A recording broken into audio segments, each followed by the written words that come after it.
캐나다 국방부가 발칵 뒤집혔습니다. 60조 원짜리 잠수함 사업이 단 4분 17초 전화 한 통에 무너졌기 때문입니다. 한국의 답변은 정중했지만 완벽한 거절이었습니다. 독일 제품도 훌륭합니다. 그쪽으로 진행하시죠. 굶주린 개는 뼈다귀를 못 떠난다며 한국을 조롱하던 캐나다. 하지만 비워뒀다고 믿었던 거제의 도크는 이미 다른 이름으로 채워지고 있었습니다. 그리고 백악관의 폭탄 발표. 트럼프가 사상 처음으로 한국에 군함 건조를 공식 요청한 겁니다. 60조가 필요 없어진 이유. 캐나다 해군사령관이 직접 증언하는 그 충격적인 전말을 지금 공개합니다. 시작하기 전 구독과 좋아요, 그리고 대한민국 파이팅 댓글로 한국을 응원해주세요. 저는 제임스 콜드웰입니다. 61살이고 38년 동안 캐나다 해군의 제복을 입었습니다. 마지막 5년은 해군사령관으로 함대 전체를 지휘했죠. 이 이야기는 제 인생에서 가장 부끄러운 기록입니다. 그런데도 털어놓는 이유는 하나입니다. 우리가 어떻게 무너졌는지를 알아야 다른 나라들이 같은 오만을 반복하지 않을 테니까요. 그 4분 17초짜리 전화의 내용을 저는 지금도 한 글자도 빠짐없이 기억합니다. 수화기 너머의 목소리는 놀라울 만큼 차분했습니다. 화를 내지도 않았고 비꼬지도 않았습니다. 우리가 1년 동안 저지른 모든 무례에 대해 단 한마디도 따지지 않았어요. 그저 이렇게 말했을 뿐입니다. 독일 제품도 훌륭합니다. 그쪽으로 진행하시는 게 좋겠습니다. 그 한 문장이 G7 국가의 국방부를 마비시켰습니다. 어떻게 이런 일이 벌어졌는지 이해하시려면 저와 함께 1년 전 헬리팩스로 돌아가셔야 합니다. 모든 것이 시작된 곳으로요. 헬리팩스 해군기지의 아침은 대서양 안개로 시작됩니다. 소금기 섞인 바람이 부두의 쇠난간을 핥고 지나가면 안개 사이로 회색 함체들이 하나씩 모습을 드러내죠. 저는 38년 동안 그 풍경을 사랑했습니다. 하지만 그날 아침만큼은 부두 끝으로 걸어가는 발걸음이 무거웠습니다. 부두 끝에 우리 해군의 잠수함 전력이 정박해 있었습니다. 빅토리아급 4척. 서류 위에는 분명히 4척이라고 적혀 있습니다. 하지만 실제로 물에 들어갈 수 있는 배는 단 한 척뿐이었습니다. 나머지 3척은 서로의 부품을 뜯어먹으며 부두에 묶여 있었죠. 승조원들은 그 배들을 부품 기증자라고 불렀습니다. 농담이었지만 아무도 웃지 않는 농담이었습니다. 세계에서 가장 긴 해안선을 가진 나라가 캐나다입니다. 24만 킬로미터. 지구를 6바퀴 도는 길이의 바다를 지켜야 하는 나라의 수중 전력이 물에 들어가는 배 단 한 척이었습니다. 그 한 척마저 함령이 40년이었습니다. 저보다 겨우 20살 어린 배였어요. 해치를 열면 낡은 기름 냄새와 곰팡내가 함께 올라왔고 격실 벽에는 더치한 페인트 자국이 나이테처럼 겹겹이 쌓여 있었습니다. 기관실에서는 심장이 안 좋은 노인의 숨소리 같은 소리가 났습니다. 그날 저는 바로 그 배에서 돌핀 배지 수여식을 집전했습니다. 돌핀. 잠수함 승조원만이 가슴에 달 수 있는 휘장입니다. 1년 넘는 훈련과 시험을 통과해야 받을 수 있죠. 저도 33살에 그 배지를 받았습니다. 그날 밤 배지를 손에 꼭 쥐고 잠들었던 기억이 아직도 생생합니다. 잠수함 승조원에게 돌핀은 훈장이 아닙니다. 서로의 목숨을 맡긴다는 서약입니다. 좁은 격실에 승조원들이 도열해 있었습니다. 그리고 줄 끝, 24살의 젊은 수병 앞에 섰을 때였습니다. 배지를 가슴에 달아주는 제 손끝이 미세하게 떨렸습니다. 그 아이가 경례를 올리고 낮은 목소리로 물었거든요. 제동님, 이 배로도 우리는 바다를 지킬 수 있습니까? 심장이 쿵 내려앉았습니다. 40년 된 격실 안에서 24살의 눈동자가 저를 똑바로 보고 있었습니다. 저는 사령관이었습니다. 그래서 사령관이 해야 하는 대답을 했습니다. 새 배가 온다. 머지않아. 거짓말이었습니다. 아니, 정확히는 제가 믿고 싶었던 희망이었죠. 우리 잠수함 전력의 승조원과 교육요원을 모두 합치면 240명입니다. 그 240명이 40년 된 배에 목숨을 걸고 바다로 나갑니다. 저는 그들의 사령관으로서 하루라도 빨리 새 배를 가져와야 했습니다. 수여식이 끝난 뒤 함장 라이언 오코너 중령이 저를 배웅했습니다. 42살의 함장은 해치 앞에서 잠시 머뭇거리더니 조용히 말했습니다. 제동님, 지난달 자망 때 3번 밸브가 또 말썽이었습니다. 부품이 단종돼서 박물관에 전시된 퇴역함에서 뜯어왔습니다. 박물관이요. 박물관에서 부품을 뜯어와야 물에 들어가는 잠수함. 그것이 G7 국가의 수중 전력이었습니다. 등골이 서늘해졌습니다. 적이 무서워서가 아니라 부끄러워서였습니다. 오코너 중령. 내가 약속하지. 자네 승조원들이 3배에 오르는 걸 보고 나서 제복을 벗겠네. 그 약속을 지키기 위해 저는 그날 오후 국방부로 향하는 비행기에 올랐습니다. 캐나다 역사상 최대 규모의 국방 사업, 새 잠수함 12척을 도입하는 60조 원짜리 결정이 내려지고 있었으니까요. 최종 후보는 두 나라로 좁혀져 있었습니다. 독일, 그리고 한국이었습니다. 비행기 창밖으로 헬리팩스의 부두가 점점 작아졌습니다. 안개 속에 묶인 회색 배 4척도 함께 작아졌죠. 하지만 그때의 저는 몰랐습니다. 진짜 문제는 낡은 배가 아니라 낡은 생각이라는 것을요. 그리고 그 낡은 생각의 절반은 다름 아닌 제 머릿속에 있었다는 것을요. 국방부 회의실 이야기를 하기 전에 먼저 고백해야 할 것이 있습니다. 저 역시 편견의 성 안에 살고 있었다는 사실입니다. 잠수함은 혈통이다. 그것이 38년 동안 제 머릿속에 새겨진 문장이었습니다. 그리고 3개의 성벽이 그 문장을 지키고 있었죠. 첫 번째 성벽은 역사였습니다. 독일은 100년 넘게 잠수함을 만들어 온 나라입니다. 2번의 세계대전에서 대서양을 공포에 몰아넣은 유보트의 나라. 젊은 장교 시절 나토 훈련에서 독일 잠수함과 마주친 적이 있습니다. 우리 구축함의 음파 탐지기가 끝내 그 배를 잡아내지 못했을 때 저는 독일이라는 이름의 경외감을 느꼈습니다. 그 경외감이 30년 넘게 제 안에 살았습니다. 2번째 성벽은 표준이었습니다. 캐나다는 나토 회원국입니다. 무기 체계, 통신 규격, 훈련 교리까지 전부 나토 표준에 맞춰져 있죠. 독일 배를 사면 모든 것이 자연스럽게 맞물립니다. 반면 아시아의 배는 글쎄요. 당시에 저는 이렇게 생각했습니다. 어딘가 규격이 다를 것이다. 어딘가 결이 다를 것이다. 3번째 성벽은 통념이었습니다. 아시아 조선소는 컨테이너선과 유조선을 만드는 곳이다. 값싸고 빠르게 많이 찍어내는 곳. 하지만 한 나라의 심장을 지키는 최고, 기밀 무기는 차원이 다른 이야기다. 서방 방산업계 전체가 수십 년 동안 공유해온 통념이었고 저도 그 통념 위에서 편안하게 살아왔습니다. 하지만 솔직히 말씀드리면 제 성벽에는 이미 금이 하나 가 있었습니다. 1년 반 전 후보 실사단의 일원으로 한국 거제도의 조선소를 방문했을 때였습니다. 그날 저는 도산한 창호급이라는 3,000톤급 잠수함에 직접 올랐습니다. 격실에 들어선 순간 코끝을 스친 것은 낡은 기름 냄새가 아니라 새 금속의 서늘하고 깨끗한 냄새였습니다. 리튬이온 배터리로 3주 넘게 물속에 머무를 수 있고 수직 발사관까지 갖춘 배였죠. 핵잠수함 없이 그런 배를 만들어낸 나라는 세계에서 한국뿐이었습니다. 조타실에 앉아 계기판에 손을 얹었을 때 30년 넘게 잠수함을 탄 사람의 직감이 말했습니다. 이 배는 진짜다. 시승을 마치고 부두로 올라왔을 때 제 손바닥에는 땀이 흥건했습니다. 그런데 저는 어떻게 했을까요? 그 충격을 보고서 단 한 줄로 눌러 담았습니다. 기술적으로 인상적이나 실전 검증과 동맹 호환성 측면의 추가 확인 필요. 편견은 그렇게 작동합니다. 눈이 본 것을 머리가 지워버리죠. 그리고 우리 국방부에는 제 편견 따위는 귀엽게 만들어버리는 남자가 있었습니다. 필립 로슨 국방차관. 55살. 늘 완벽하게 다린 실크 넥타이를 매고 늘 여유로운 미소를 짓는 남자였습니다. 관료 생활 30년 동안 단 한 번도 군함을 타본 적이 없지만 군함을 사는 결정은 반드시 자기 손으로 내려야 한다고 믿는 사람이었죠. 그는 숫자를 믿지 않았습니다. 정치를 믿었습니다. 그리고 자기 자신을 가장 믿었습니다. 문제의 회의는 우선협상 대상 선정을 2주 앞두고 열렸습니다. 해군 기술평가단의 최종 보고서가 회의실 탁자에 올랐습니다. 평가단 40명이 8달 동안 두 나라의 배를 뜯어보고 매긴 점수였죠. 한국 94점, 독일 71점, 성능, 납기, 가격, 기술 이전. 4개 항목 전부에서 한국이 앞섰습니다. 잠수함 핵특사업단장 앨런 맥켄지가 보고서를 읽어 내려가는 동안 회의실은 조용했습니다. 저는 속으로 생각했습니다. 숫자가 이 정도면 혈통이고 뭐고 답은 정해졌구나. 그때 로슨이 서류철을 덮었습니다. 일부러 소리가 나도록. 평가 기준이 편향됐군요. 다시 하세요. 맥켄지의 얼굴이 굳었습니다. 차관님, 40명이 8달 동안 검증한 결과입니다. 그러니까 문제라는 겁니다.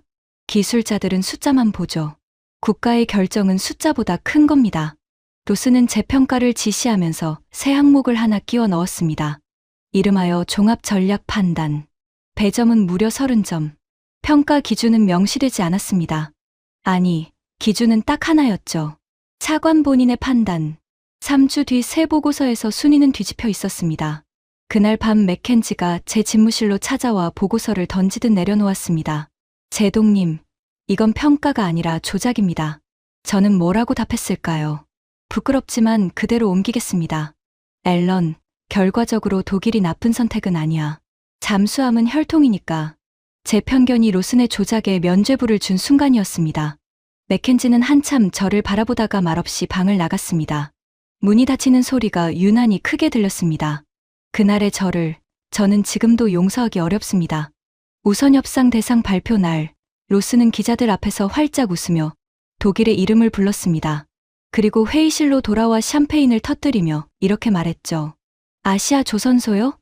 컨테이너나 만들라고 하세요. 우리의 안보는 유럽의 품격과 함께 갑니다. 박수가 터졌습니다. 저는 박수 치지 않았습니다. 하지만 자리에서 일어나 반박하지도 않았죠. 침묵은 동의의 다른 이름이었습니다. 그렇게 저는 공범이 됐습니다. 우선 협상 대상 발표 일주일 뒤, 로슨은 협상 전략 브리핑을 소집했습니다. 국방부 7층 회의실. 긴 탁자 끝에 선 로슨은 스크린에 사진 한 장을 띄웠습니다. 한국 거제도 조선소의 위성사진이었습니다. 여기를 보시죠. 하나오션의 군사용 도크입니다. 지금 텅 비어 있습니다. 왜일까요? 로슨은 잠시 뜸을 들이더니 스스로 답했습니다. 우리를 위해 비워둔 겁니다. 60조 원이라는 뼈다귀를 기다리면서요. 회의실 여기저기서 웃음이 새어나왔습니다. 로슨은 만족스러운 표정으로 말을 이었습니다. 전략은 간단합니다. 독일과는 천천히, 아주 천천히 협상합니다. 가격과 조건을 쥐어짜야 하니까요. 1년이 걸리든 2년이 걸리든 상관없습니다. 그동안 한국은 예비 1순위로 묶어둡니다. 우리가 계약서에 사인하는 그날까지 저 도크를 비워놓고 기다리게 만드는 겁니다. 공짜 보험이죠. 젊은 실무자 하나가 조심스럽게 물었습니다. 한국이 그 사이 다른 고객을 받으면 어떻게 하느냐고요. 로슨은 코웃음을 쳤습니다. 굶주린 개는 뼈다귀 곁을 못 떠납니다. 60조를 흔들면 한국은 5년이고 기다립니다. 그 나라 조선소들이 얼마나 수주에 목말라 있는지 아십니까? 걱정 마세요. 저들은 어디 못 갑니다. 폭소가 터졌습니다. 회의실의 웃음소리가 벽을 타고 울렸습니다. 저는 탁자 밑에서 주먹을 쥐었습니다. 손톱이 손바닥을 파고들었죠. 참지 못하고 입을 열었습니다. 차관님, 상대는 개가 아니라 국가입니다. 그리고 제가 직접 올라타 본 그들의 배는 뼈다귀를 구걸할 수준이 아니었습니다. 회의실이 순식간에 조용해졌습니다. 로슨은 미소를 잃지 않은 채 저를 바라봤습니다. 제동님은 배를 잘 아시죠? 저는 사람을 잘 압니다. 배는 정치를 모르지만 저는 알거든요. 제동님은 배나 신경 쓰십시오. 배나 신경 쓰라. 38년 제복 인생이 그 한마디에 구겨졌습니다. 하지만 더 심하게 구겨진 것은 따로 있었습니다. 2주 뒤 한국 대표단이 캐나다를 찾았을 때였죠. 예비 후보 지휘와 관련한 협의차 방문한 공식 대표단이었습니다. 그런데 로슨은 그들을 청사 1층 로비에 앉혀뒀습니다. 1시간이 지났습니다. 2시간이 지났습니다. 저는 다른 회의를 마치고 나오다가 우연히 그 광경을 봤습니다. 정장 차림의 대표단이 로비 소파에 반듯하게 앉아 있었습니다. 정확히 2시간 47분. 화를 내는 사람도, 자리를 뜨는 사람도, 시계를 보며 한숨을 쉬는 사람도 없었습니다. 그 고요함이 오히려 이상했습니다. 면담은 10분 만에 끝났다고 들었습니다. 로슨은 악수도 하지 않았고 대화 내내 창밖을 봤다고 하더군요. 대표단이 떠나며 남긴 마지막 인사를 배석했던 실무자가 나중에 전해줬습니다. 알겠습니다. 그럼 저희는 저희의 시간을 쓰겠습니다. 이상했습니다. 항의도 아니고 불만도 아니었습니다. 그저 담담한 한 문장. 하지만 그 문장이 이상하게 목에 걸린 가시처럼 남았습니다. 저희의 시간을 쓰겠다. 그게 무슨 뜻일까? 그때 알아챘어야 했습니다. 그것이 예의 바른 작별 인사가 아니라 경고였다는 것을요. 첫 번째 균열은 전혀 예상하지 못한 곳에서 왔습니다. 그날 밤 집무실에서 서류를 정리하는데 전화가 울렸습니다. 노르웨이 해군 총장 에리크 할보르센. 30년 전 나토 잠수함 과정을 함께 버틴 전우이자 제가 세상에서 가장 신뢰하는 뱃사람이었습니다. 짐, 독일하고 우선협상 들어간다며. 축하 전화라고 생각하나? 아니었나? 경고 전화야. 수화기 너머의 목소리가 낮게 가라앉았습니다. 우리도 독일 배를 계약했어. 우리 물량이 3년 후에 나와. 독일 해군 물량은 5년 후. 그런데 짐, 킬 조선소의 잠수함 도크가 몇 개인지 알아? 그 도크들 이미 꽉 찼어. 그 위에 너희 12척을 얹겠다고? 너희가 첫 배를 8년 후에 받는 조건이라며. 짐, 그 도크에 너희 자리는 없어. 무슨 소리야. 그건 협상 테이블에서 풀면 되는 문제고. 협상으로 도크가 늘어나나? 철판 접히는 속도가 빨라져. 짐, 나는 정치를 말하는 게 아니야. 물리를 말하는 거야. 물리적으로 불가능하다고. 전화를 끊고 한참을 창가에 서 있었습니다. 캐나다의 밤하늘 아래에서 낮에 본 위성사진 한 장이 자꾸 떠올랐습니다. 텅 비어 있던 거제도의 도크. 로스는 그것을 굶주림의 증거라고 했습니다. 하지만 만약 그것이 굶주림이 아니라면 언제든 원하는 손님으로 채울 수 있다는 세계 1위 조선 강국의 자신감이라면 등고를 타고 서늘한 것이 흘러내렸습니다. 그때까지만 해도 저는 몰랐습니다. 진짜 재앙은 독일에서 오는 것이 아니라 우리가 기다리게 만들었다고 믿었던 바로 그 나라에서 이미 소리 없이 시작되고 있었다는 것을요. 에리크의 전화를 받고 사흘을 고민했습니다. 노르웨이 해군 총장의 경고를 정치인들에게 그대로 전하면 로스는 분명 이렇게 말할 테니까요. 경쟁국의 이간질이라고요. 그래서 저는 다른 길을 택했습니다. 해군의 이름으로 해군의 채널을 통해 독일 킬 조선소의 생산 능력을 직접 검증하기로 한 겁니다. 잠수함 획득사업단장 앨런 맥켄지를 조용히 불렀습니다.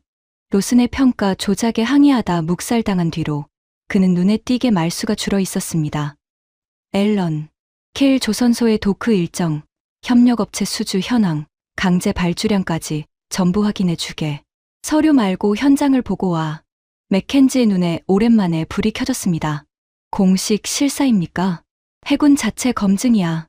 계약서에 사인하기 전에 우리 돈 60조가 어디로 흘러가는지는 알아야지. 3주 뒤 맥켄지가 돌아왔습니다. 해군 본부 지하 브리핑룸. 참석자는 저와 정보 참모 다니엘 르클레르 대령, 그리고 실사팀 셋이 전부였습니다. 맥켄지는 인사도 생략한 채 첫 화면을 띄웠습니다. 킬 조선소의 항공사진이었습니다. 결론부터 말씀드리겠습니다. 물리적으로 불가능합니다. 맥켄지는 숫자를 꺼내기 전에 현장에서 겪은 일부터 이야기했습니다. 공정관리동 복도에 대형 일정판이 걸려 있었습니다. 도크별, 분기별로 색색의 자석이 빼곡했죠. 노르웨이 물량은 파란색, 독일 해군 물량은 검은색이었습니다. 그런데 제동님, 그 일정판 어디에도 우리 색이 없었습니다. 캐나다를 뜻하는 색 자체가 배정되어 있지 않았어요. 안내자에게 물었겠지. 물었습니다. 우리 물량은 어느 도크, 어느 일정에 들어가느냐고요. 안내를 맡은 젊은 직원이 아주 자연스럽게 대답하더군요. 아, 캐나다요? 그건 이 물량들 뒤에 넣을 겁니다. 뒤에 넣는다. 60조를 든 고객이 일정판에서 색깔 하나 배정받지 못한 채 뒤로 밀려 있었습니다. 실수로 튀어나온 진심이었습니다. 옆에 있던 홍보 담당자가 황급히 말을 바꿨지만 저는 이미 들었습니다. 그리고 더 확실한 증거는 야적장에 있었습니다. 맥켄지가 다음 사진을 띄웠습니다. 산더미처럼 쌓인 강제였습니다. 조선소는 배를 만들기 한참 전에 철판부터 발주합니다. 야적장의 철판에는 전부 발주처 코드가 찍혀 있죠. 제가 확인한 철판은 전부 노르웨이 코드와 독일 코드였습니다. 우리 코드가 찍힌 철판은 단 한 장도 없었습니다. 단 한 장도? 단 한 장도요. 제동님, 계약서는 말로 꾸밀 수 있습니다. 하지만 야적장은 꾸미지 못합니다.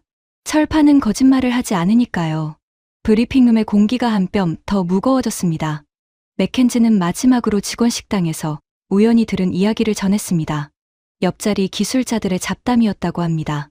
캐나다 물량 때문에 야근이 늘겠다는 푸념에 고참 기술자가 웃으며 이렇게 받았다는 겁니다. 걱정 마.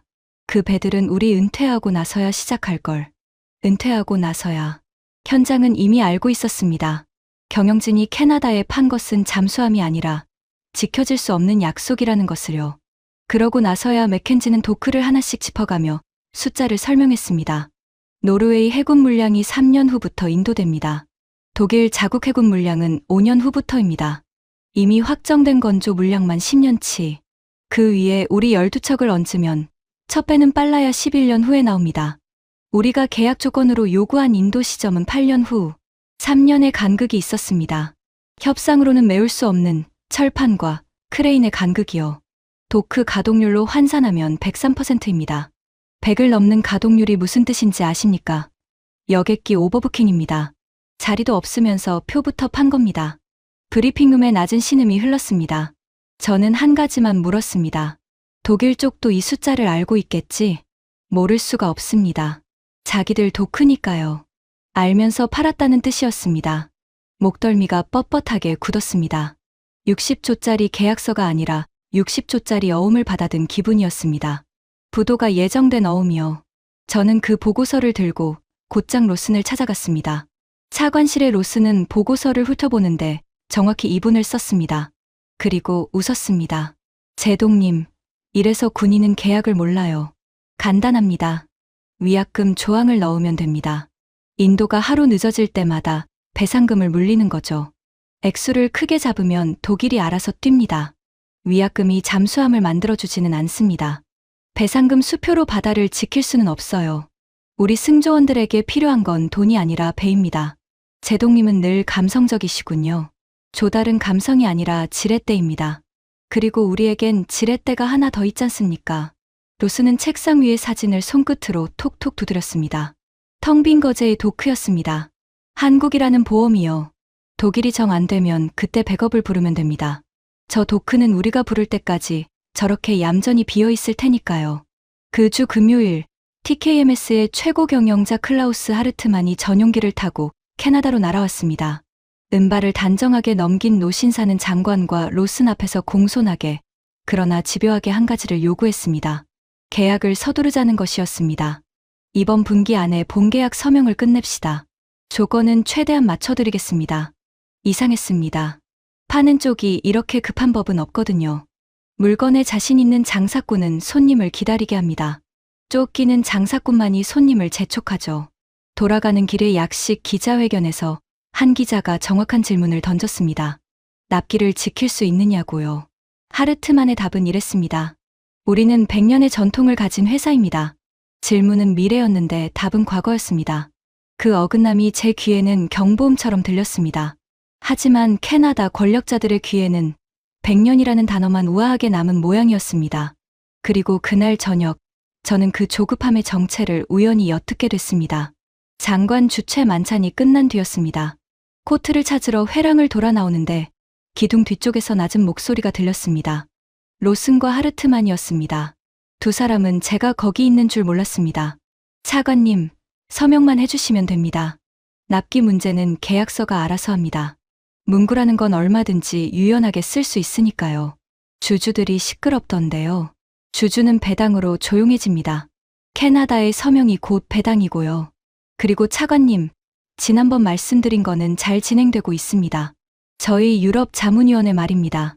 임기 마치시면 차관님 같은 분을 모시는 것이 저희로서는 영광이죠.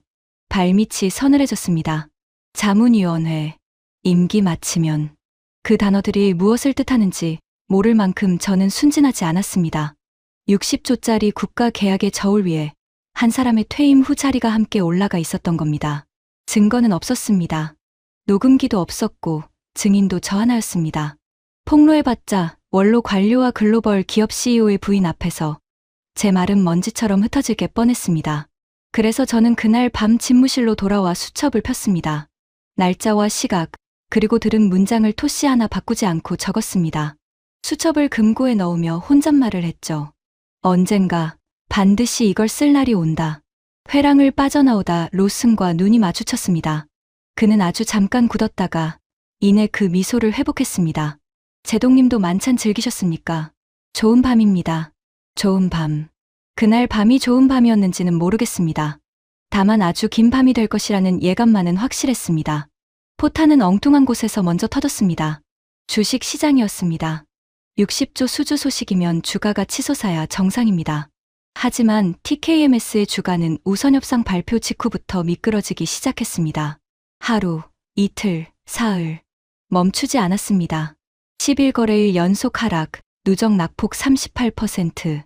세계에서 가장 냉정한 심판, 돈이 판정을 내리고 있었습니다. 이 계약은 축복이 아니라 폭탄이라고요. 주주들이 들고 일어났습니다. 계약 조건을 공개하라. 납기가 정말 가능한지 숫자로 증명하라. 사측은 거부했습니다. 영업 기밀이라는 이유였습니다. 하지만 시장은 압니다. 숨기는 자에게는 숨길 이유가 있다는 것을요. 주가는 더 떨어졌습니다. 결국 임시 주주총회가 소집됐습니다. 저는 그 장면을 집무실 TV로 지켜봤습니다. 유럽의 경제 채널이 이례적으로 생중계를 편성할 만큼 시장의 시선이 쏠린 자리였습니다. 단상에 오른 하르트만은 캐나다에서 봤던 그 여유로운 노신사가 아니었습니다. 질의 순서가 되자 백발의 주주 한 사람이 마이크 앞에 섰습니다. 이 회사 주식을 30년 보유했다고 자신을 소개한 노인이었습니다.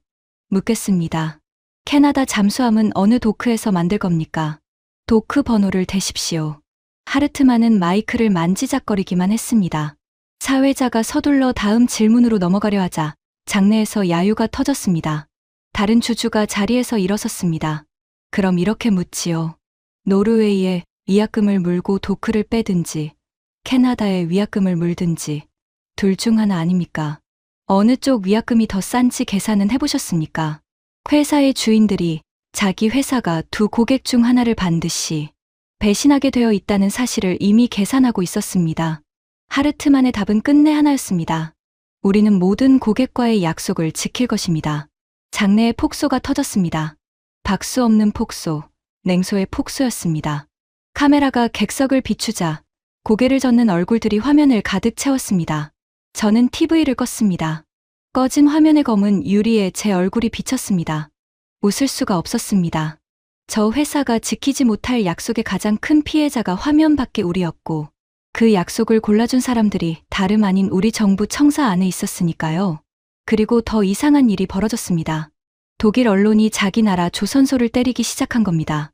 유럽의 방산 전문지가 일면 머리 기사 제목으로 세 단어를 뽑았습니다. 물리적 한계.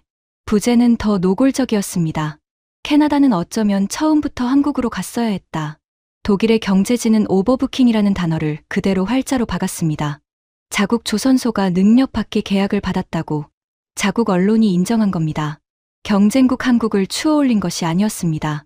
물리 법칙 앞에 고개를 숙인 것이었습니다. 새벽에 그 기사들을 읽는 제 손끝이 차갑게 식었습니다. 적국도 아니고 제3국도 아니고 판매국의 언론이 한국의 손을 들어주고 있었습니다. 저는 그 기사를 인쇄해서 서류철에 끼웠습니다. 언젠가 반드시 필요해질 증거라는 예감이 들었으니까요. 저는 정식으로 카드를 꺼냈습니다. 국방장관이 배석한 조달 점검 회의에서 우선 협상 재검토를 공식 요청한 겁니다. 장관님, 해군 실사 결과와 시장의 반응, 그리고 독일 현지 보도까지 전부 한 방향을 가리키고 있습니다. 지금이라도 한국과의 병행 협상을 재개해야 합니다. 우리에게는 시간이 없습니다. 로슨이 끼어들었습니다. 그날따라 미소가 더 짙었습니다. 제동님, 낡은 잠수함 때문에 전쟁이 난 역사는 없습니다. 하지만 조달 결정을 뒤집었다가 정권이 무너진 역사는 많습니다. 장관님, 이건 해군의 문제가 아니라 정치의 문제입니다.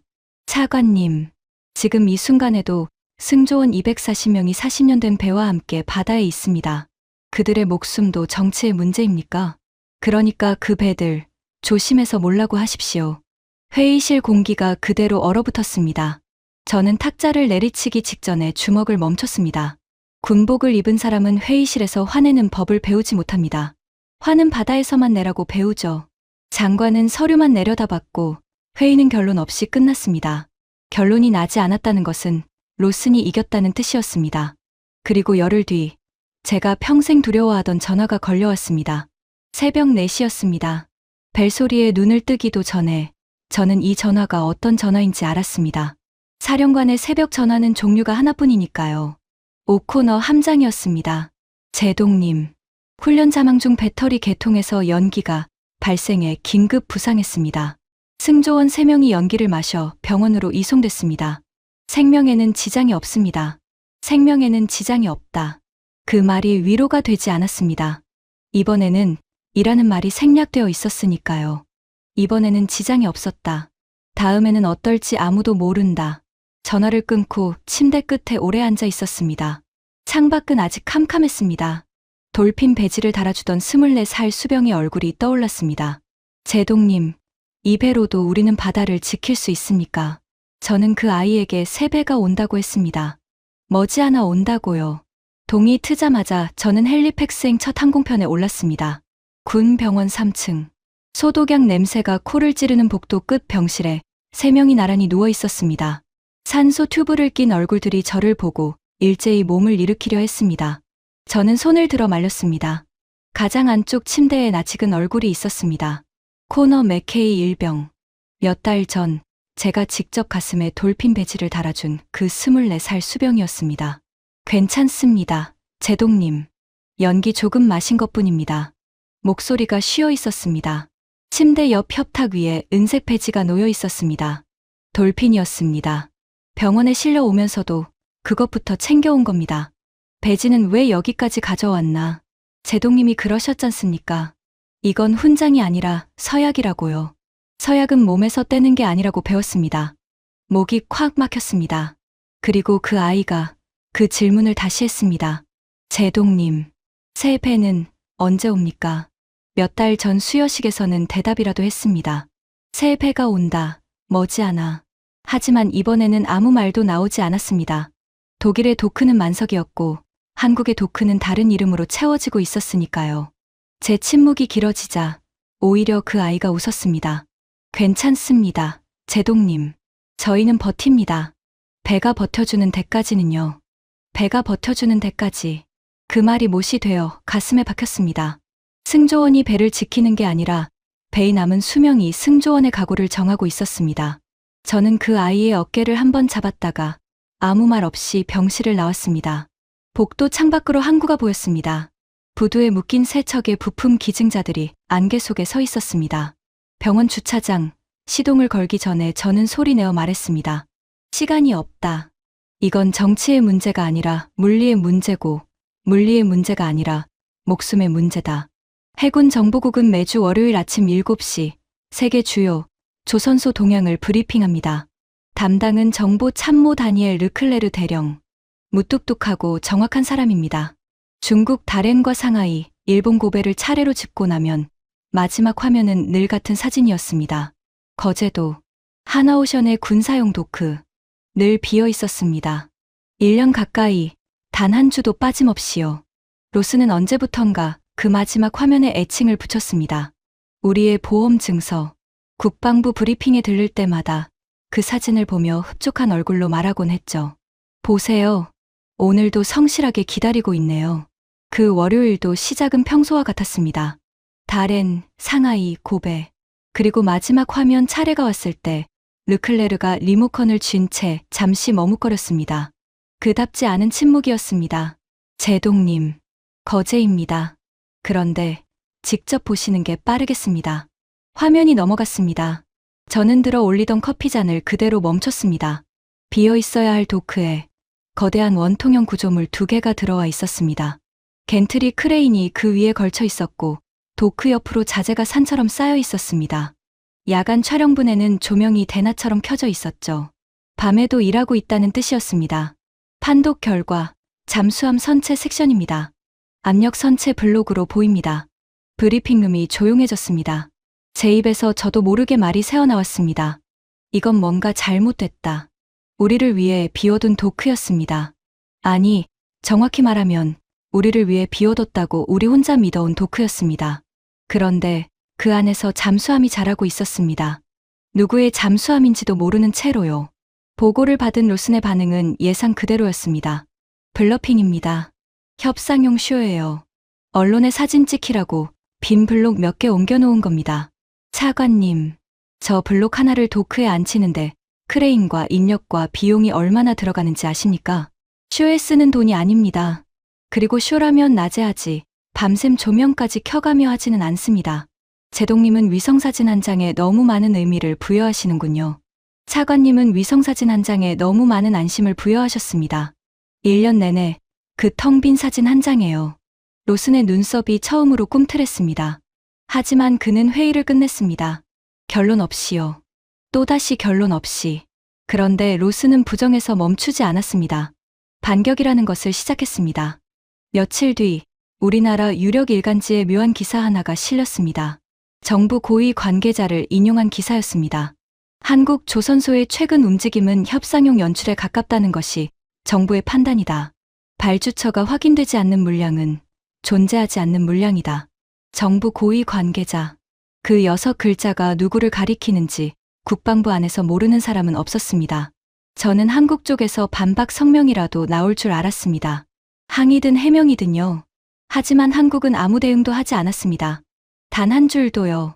그 침묵이 저에게는 어떤 반박문보다 무서웠습니다. 해명은 아쉬운 쪽이 하는 겁니다. 침묵은 아쉬울 것이 없는 쪽의 언어고요. 그리고 역풍은 엉뚱한 곳에서 불었습니다.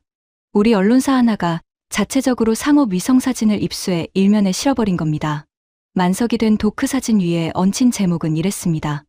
연출인가, 현실인가, 정부는 무엇을 보고 있나. 기사는 정부 고위 관계자의 연출 발언을 그대로 인용하며 이렇게 되물었습니다.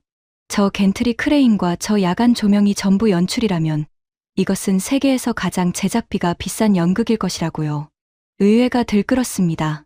야당 의원들이 그 신문을 흔들며 정부 판단의 근거를 대라고 몰아붙였습니다. 로스는 서면 답변을 미뤘습니다. 근거가 없었으니까요. 한국을 겨냥해 쏘아 올린 언론 플레이는 부메랑이 되어 정확히 로슨 자신의 뒤통수로 돌아왔습니다. 그 주에 저는 처음으로 로슨이 복도에서 기자를 피해 돌아가는 모습을 봤습니다. 늘 카메라를 향해 걸어가던 사람이었는데 말입니다. 2주 뒤 월요일, 두 번째 도크마저 채워졌습니다. 르클레르의 판독 보고는 한층 구체적이었습니다. 자재 야적장이 2배로 확장됐고 협력업체 차량 출입이 3배로 늘었으며 조선소 인근에 대규모 채용 공고까지 붙었다는 겁니다. 블러핑이 아니었습니다. 양산 준비였습니다. 브리핑만으로는 성에 차지 않아 저는 그날 오후 정보국 지하 판독실로 직접 내려갔습니다. 사령관이 판독실까지 내려온 것은 처음이라고 문 앞에 근무자가 당황하며 말했습니다. 6대의 모니터 앞에 젊은 판독관이 앉아 있었습니다. 그는 거제 도크의 사진들을 시간 순서대로 화면에 늘어놓았습니다. 여기 용접선 보이십니까? 엿새 전 사진에는 이 지점까지였습니다. 오늘 사진에는 여기까지 진행됐습니다. 블록 결합 속도로 역산하면 이 조선소는 지금 3교대 풀가동 중입니다. 그 속도가 유지되면 어떻게 되나. 몇 주 안에 3번 도크도 채워집니다. 자재 반입량 추세를 보면 거의 확시합니다. 판독관은 잠시 머뭇거리더니 사견을 하나 붙여도 되겠느냐고 물었습니다. 저는 고개를 끄덕였습니다. 저는 1년 넘게 매주 이 도크를 찍어왔습니다. 그동안 이 사진은 늘 정물화였습니다. 배경만 있고 움직임이 없는 그림이요. 그런데 지금은 사진마다 사람이 움직입니다. 새벽 3시 촬영분에도 심야 촬영분에도요. 제동님, 저 조선소는 지금 잠들지 않습니다. 정물화가 살아 움직이기 시작한 겁니다. 우리가 액자에 넣어 걸어두고 1년 내내 안심해온 바로 그 그림이요. 판독실을 나오는 계단에서 난간을 잡은 손에 저절로 힘이 들어갔습니다. 그림 속 사람들은 밤을 새워 일하고 있는데 그림 밖에 우리는 밤을 새워 회의만 하고 있었습니다. 문제는 발주처였습니다. 사우디인가, 폴란드인가, 필리핀인가, 정보국의 어느 채널로도 특정되지 않았습니다. 계약 공시도 없고 언론 보도도 없었습니다. 이 정도 규모의 물량이 이렇게까지 조용한 경우는 딱 하나뿐입니다. 발주처 스스로가 조용함을 원하는 경우. 그것도 아주 힘이 센 발주처가요. 저는 서울주재무관에게 조용히 확인을 지시했습니다. 사흘 뒤 암호화 회선으로 답신이 왔습니다. 딱 2문장이었습니다. 발주처 확인 불가. 다만 최근 한 달간 조선소 인근 호텔에 미국 국적 투숙객이 급증함. 미국. 그 2글자를 읽는 순간 귓속에서 웅하는 소리가 났습니다. 설마 그럴 리가요. 미국은 자국 군함을 해외에서 만들지 않습니다. 법으로 막혀 있으니까요. 100년 가까이 지켜온 철칙입니다. 하지만 저는 이미 배웠어야 했습니다. 이 이야기에서 설마라는 단어는 언제나 현실의 예고편이었다는 것을요. 인천에 내린 것은 저녁이었습니다. 공항에서 거제까지는 차로 5시간. 저는 뒷좌석에서 한숨도 자지 못했습니다. 창밖으로 스쳐가는 이 나라의 불빛들이 이상하리만치 부지런했습니다. 밤 10시가 넘었는데도 공장 지대의 불은 꺼질 줄을 몰랐습니다. 다음 날 아침, 저는 정복을 입었습니다. 훈장까지 전부 갖춘 예복이었습니다. 부관이 조심스럽게 물었습니다. 협상단 복장이 아니어도 되겠느냐고요. 저는 답했습니다. 협상하러 온 게 아니야. 사과하러 온 거지. 사과하러 가는 군인은 가장 격식을 갖춘 옷을 입는 법이네. 조선소 정문을 통과하는 순간부터 저는 말을 잃었습니다. 위성사진으로 1년을 내려다본 곳이었습니다. 하지만 하늘에서 본 것과 땅에서 본 것은 완전히 다른 세계였습니다. 도크는 사진 속의 직사각형이 아니라 협곡이었습니다. 그 협곡 안에 잠수함의 원통형 선체가 누워 있었고 그 위로 겐트리 크레인이 성당의 천장처럼 걸려 있었습니다. 사방에서 용접 불꽃이 튀었습니다. 쇠를 두드리는 소리, 크레인의 경고음, 무전기 소리가 뒤섞여 거대한 심장 박동처럼 울렸습니다. 이곳은 살아있었습니다. 우리 판독관의 말 그대로였습니다. 이 조선소는 잠들지 않습니다. 안내를 받아 걷는 길에 3번 도크가 보였습니다. 바닥 정리가 한창이었습니다. 몇 주 안에 저곳도 찬다던 판독관의 예측이 눈앞에서 실현되고 있었습니다. 서지훈 부사장은 회의실이 아니라 도크 옆에서 저를 맞았습니다. 안전모를 쓴 채였습니다. 악수는 짧고 단단했습니다. 먼 길 오셨습니다. 제동님. 회의실보다 여기가 나을 것 같았습니다. 저희가 드릴 말씀은 전부 여기에 있으니까요. 우리는 도크를 따라 걸었습니다. 저는 준비해 온 말을 꺼냈습니다. 부사장님, 저는 협상 권한 없이 왔습니다. 정부를 대표해서 온 것도 아닙니다. 다만 38년 배를 탄 사람으로서 배를 만드는 분들께 사과하러 왔습니다. 로비에 2시간 47분. 그리고 우리 회의실에서 나온 모욕적인 말들. 늦었지만 사과드립니다. 서 부사장은 걸음을 멈추지 않은 채 담담하게 답했습니다. 저희는 그 시간을 기억하지 않습니다. 기억하지 않는다고요? 저희가 기억하는 건 저희의 시간뿐입니다. 그날 저희 대표단이 말씀드렸다고 들었습니다. 저희는 저희의 시간을 쓰겠다고요. 그리고 보시는 대로 그렇게 썼습니다. 저희의 시간을 쓰겠습니다. 1년 전 우리 로비에 남겨진 그 담담한 한 문장이 이 거대한 도크의 예언이었던 겁니다. 등줄기로 소름이 지나갔습니다. 도산한 창호급 앞에 멈춰섰을 때 저는 마지막 질문을 던졌습니다. 이 질문을 하러 태평양을 건너온 것이나 마찬가지였습니다. 부사장님, 정말 방법이 없습니까? 서 부사장은 잠시 저를 바라보다가 말없이 저를 공정관리동으로 안내했습니다. 복도 벽면 가득 대형 일정판이 걸려 있었습니다. 저는 그 앞에서 숨을 멈췄습니다. 킬 조선소의 일정판이 떠올랐습니다. 캐나다에 색이 없던 그 일정판이요. 그런데 이곳의 일정판에는 아예 빈칸 자체가 없었습니다. 도크별로, 분기별로 색색의 표지가 빼곡했습니다. 미국을 뜻하는 색이 가장 넓게 펼쳐져 있었고 그 사이사이로 폴란드와 사우디와 필리핀의 색이 이어졌습니다. 보시는 대로입니다. 제동님, 저희 일정판에는 빈 색이 없습니다. 지킬 수 없는 약속을 드리는 것보다 지금 이대로 보여드리는 것이 예의라고 생각했습니다. 그래서 독일로 가라고 하신 거군요. 독일 제품도 훌륭합니다. 100년의 기술은 진짜니까요. 다만 서 부사장이 처음으로 말끝을 골랐습니다. 8년을 기다리실 수 있다면 그때 다시 저희 문을 두드리셔도 됩니다. 그때는 저희가 기다리게 해드리지 않겠습니다. 기다리게 해드리지 않겠다. 우리가 1년 내내 그들에게 강요했던 그 단어를 그들은 약속의 언어로 돌려주고 있었습니다.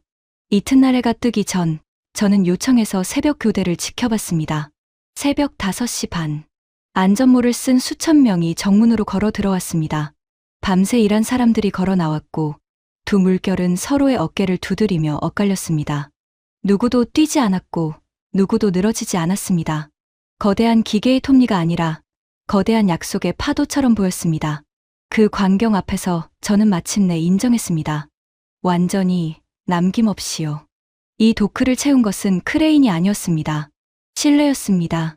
세계에서 가장 힘센 나라가 자존심을 접고 이 나라의 문을 두드린 이유도 우리의 60조가 4분, 17초 만에 거절당한 이유도 전부 같은 것이었습니다. 이 사람들은 배를 만드는 것이 아니라 약속을 만들고 있었던 겁니다. 우리는 선택하는 쪽이 아니었습니다. 선택받기를 기다려야 하는 쪽이었습니다. 그 단순한 사실을 인정하는데 1년과 60조와 태평양 횡단이 필요했던 것뿐입니다. 떠나기 전 서 부사장이 제 왼쪽 가슴을 잠시 바라봤습니다. 돌핀이군요. 잠수함을 타셨습니까? 12년을 물속에서 살았습니다. 저희 아버지가 이 조선소 용접공이셨습니다. 아버지가 늘 말씀하셨습니다. 배는 만드는 사람과 타는 사람이 함께 완성하는 거라고요. 제동님의 승조원들이 어떤 배를 기다리는지 저희는 압니다. 그래서 더 지킬 수 없는 약속은 드릴 수 없었습니다. 목이 뜨거워졌습니다. 저는 그 자리에서 적국도 경쟁국도 아닌 한 뱃사람의 아들에게 거수경례를 올렸습니다. 38년 군 생활에서 가장 이상하고 가장 진심이 담긴 경례였습니다. 귀국하자마자 의회가 저를 불렀습니다. 청문회였습니다. 증인석에 먼저 앉은 것은 로슨이었습니다. 그는 끝까지 로슨다웠습니다. 준비된 문장과 준비된 표정으로 모든 화살을 다른 곳으로 돌렸습니다. 협상 지연의 1차적 원인은 해군의 행정 지연에 있습니다. 작전 요구 성능이 늦게 확정되면서 병행 협상의 적기를 놓친 것입니다. 저는 주어진 정보 안에서 최선의 판단을 했습니다. 방청석에서 웅성거림이 일었습니다. 다음 차례는 저였습니다. 저는 가방에서 3가지를 꺼내 증인석 탁자에 나란히 올려놓았습니다. 보고서 2부와 낡은 수첩 하나였습니다. 첫 번째는 해군 기술평가단의 원본 보고서입니다. 한국 94점, 독일 71점, 40명이 8달 동안 검증한 숫자입니다. 이 숫자는 종합전략판단이라는 이름의 30점짜리 신설 항목으로 뒤집혔습니다. 그 항목의 평가 기준은 문서 어디에도 존재하지 않습니다. 카메라 플래시가 터지기 시작했습니다. 두 번째는 킬 조선소 실사 보고서입니다. 납기가 물리적으로 불가능하다는 결론이 담겨 있습니다.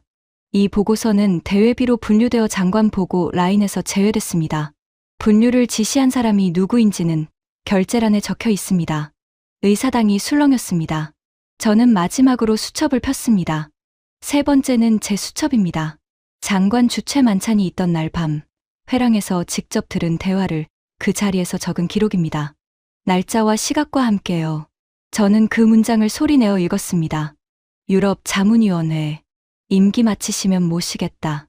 읽기를 마쳤을 때 의사당은 소리 하나 없이 고요했습니다. 위원장이 로슨에게 사실이냐고 물었습니다. 로슨의 변호인이 답변 거부를 요청했습니다. 그 거부가 어떤 자백보다 크게 들렸습니다. 하지만 저는 거기서 멈추지 않았습니다. 멈추면 안 됐습니다. 위원장님, 마지막으로 한 사람을 더 고발하겠습니다. 접니다. 저는 조작된 평가를 보고도 침묵했습니다. 잠수함은 혈통이라는 제 낡은 편견이 그 침묵에 면죄부를 줬습니다. 굶주린개라는 말이 나왔을 때 저는 항의했지만 자리를 박차고 나오지는 않았습니다. 이 실패는 한 사람의 부패가 아니라 우리 모두의 오만으로 만들어진 것입니다. 저를 포함해서요. 그날의 증언은 그렇게 끝났습니다. 로스는 일주일 뒤 경질됐습니다. 청사를 떠나던 날 기자들이 몰려들었습니다. 사과할 생각이 없느냐는 질문에 그는 차 문을 잡은 채 딱 한 문장을 남겼습니다. 나는 나토와 서방의 가치를 지키려 했을 뿐입니다. 사과는 끝내 없었습니다. 그리고 며칠 뒤 독일 쪽에서 짧은 보도자료가 나왔습니다. 유럽 자문위원회의 신규 위촉 계획이 없다는 내용이었습니다. 그가 지키겠다던 유럽이 그를 가장 먼저 지웠습니다. 정부는 방향을 틀었습니다. 독일과는 납기를 전면 재협상하기로 했고 조달 규정에는 새 조항이 생겼습니다.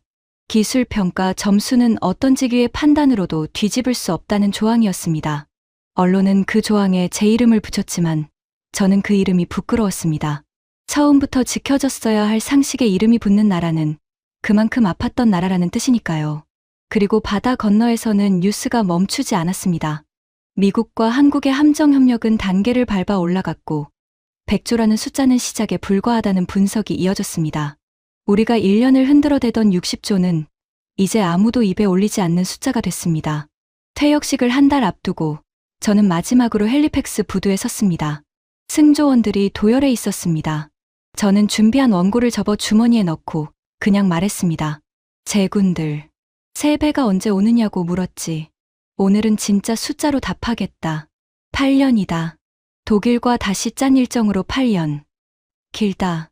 하지만 이번 숫자는 정치가 아니라 물리로 계산된 숫자다. 그 8년을 버텨내는 것이 제군들의 임무고 그 8년이 단 하루도 늘어나지 않게 감시하는 것이 제복을 벗은 뒤에도 계속될 내 임무다. 줄 끝에 맥케이 일병이 소리쳤습니다. 버티겠습니다. 제동님. 저는 왼쪽 가슴에 돌핀 배지를 떼어 손바닥에 올려놓고 한참을 내려다봤습니다. 38년 전 이 배지를 달던 날, 저는 바다만 무서워하면 되는 줄 알았습니다. 이제는 압니다. 바다보다 무서운 것은 오만이라는 것을요. 바다는 뱃사람을 시험하지만 오만은 나라를 침몰시킵니다. 이 이야기를 시작하며 말씀드렸죠. 이것은 제 인생에서 가장 부끄러운 기록이라고요. 마지막으로 그 부끄러움이 가르쳐준 것을 남기겠습니다. 상대를 기다리게 할 자격은 기다리게 한 시간만큼 사라집니다. 우리는 한 나라의 대표단을 로비에 2시간 47분 앉혀뒀고 그 대가로 8년을 기다리게 됐습니다. 존중은 비용이 아닙니다. 세상에서 가장 싼 보험입니다. 그리고 태평양 건너의 그 나라, 그들은 화내지 않음으로써 이겼고 약속을 지킴으로써 세계를 줄 세웠습니다. 배를 만드는 나라는 많습니다. 하지만 약속을 만드는 나라는 드뭅니다. 그 드문 나라의 시간은 이제 세계에서 가장 비싼 시간이 됐습니다. 지금까지 캐나다 해군사령관 콜드웰 제독이 직접 증언한 충격적인 이야기였습니다. 대한민국이 지켜온 약속의 무게를 더 많은 분들이 알 수 있도록 이 이야기를 널리 공유해 주세요. 작은 약속이 큰 국격을 만듭니다. 구독과 좋아요도 부탁드립니다. 지금까지 터칭 스토리였습니다. 감사합니다.